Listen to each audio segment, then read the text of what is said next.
ಲೋಕಸಭಾ ಚುನಾವಣೆಯಲ್ಲಿ ಚಿಕ್ಕಬಳ್ಳಾಪುರ ಕ್ಷೇತ್ರದಿಂದ ಸ್ಪರ್ಧಿಸುವುದಕ್ಕೆ ವರಿಷ್ಠರು ಸಮ್ಮತಿಸಿದ್ದಾರೆ ಅಂತ ಮಾಜಿ ಸಚಿವ ಡಾಕ್ಟರ್ ಕೆ ಸುಧಾಕರ್ ಹೇಳಿದ್ದಾರೆ. ಚಿಕ್ಕಬಳ್ಳಾಪುರ ಜಿಲ್ಲೆ ಚೋಳೂರು ಪಟ್ಟಣದಲ್ಲಿ ಮಾತನಾಡಿದಂತ ಅವರು ತಮ್ಮ ಸ್ಪರ್ಧೆಗೆ ದೇವೇಗೌಡ ಕುಮಾರಸ್ವಾಮಿ ಅವರು ಕೂಡ ಸಮ್ಮತಿ ನೀಡಿದ್ದಾರೆ ಅಂತ ತಿಳಿಸಿದ್ದಾರೆ. ಇದರೊಂದಿಗೆ ಜೆಡಿಎಸ್ ಪ್ರಾಬಲ್ಯ ಇರುವಂತಹ ಕ್ಷೇತ್ರ ಚಿಕ್ಕಬಳ್ಳಾಪುರವನ್ನ ಬಿಜೆಪಿಗೆ ಬಿಟ್ಟುಕೊಡಲಾಯ್ತಾ ಅನ್ನೋ ಗೊಂದಲ ಈಗ ದಳ ಕಾರ್ಯಕರ್ತರಲ್ಲಿ ಮನೆ ಮಾಡಿದೆ. ಏನೋ ಚಿಕ್ಕಬಳ್ಳಾಪುರ ಜಿಲ್ಲೆಯ ದೇವಮೂಲೆಯಿಂದ ಪ್ರಚಾರ ಆರಂಭಿಸುತ್ತಿದ್ದೇನೆ ಅಂತ ಹೇಳಿರುವಂತಹ ಸುಧಾಕರ್ ಚೋಳೂರು ತಾಲೂಕಿನ 6 ಗ್ರಾಮ ಪಂಚಾಯಿತಿ ವ್ಯಾಪ್ತಿಯಲ್ಲಿ ಚುನಾವಣಾ ಪ್ರಚಾರ ಮಾಡಲಿದ್ದಾರೆ.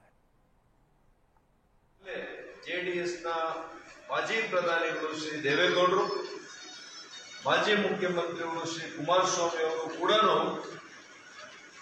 ನನಗೆ ಒಂದು ರೀತಿಯಲ್ಲಿ ಹಸಿರು ನಿಶಾನೆಯನ್ನ ತೋರಿಸಿದ್ದಾರೆ. ತಾವು ಹೋಗಿ ಕೆಲಸ ಪ್ರಾರಂಭ ಮಾಡಿ ಅನ್ನೋ ಮಾತನ್ನ ಹೇಳಿ.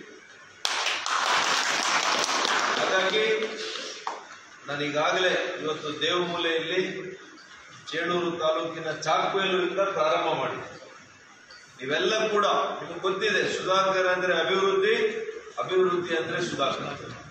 ಇವತ್ತು ನಾನು ಮತ್ತೆ MP ಆದರೆ 100% ನಾನು ಹೇಳ್ತೇನೆ, ಈ ಭಾಗವನ್ನ ಅಭಿವೃದ್ಧಿ ನಾನು ಮಾಡೇ ತಿಂತೇನೆ ಅನ್ನೋ ಮಾತನ್ನು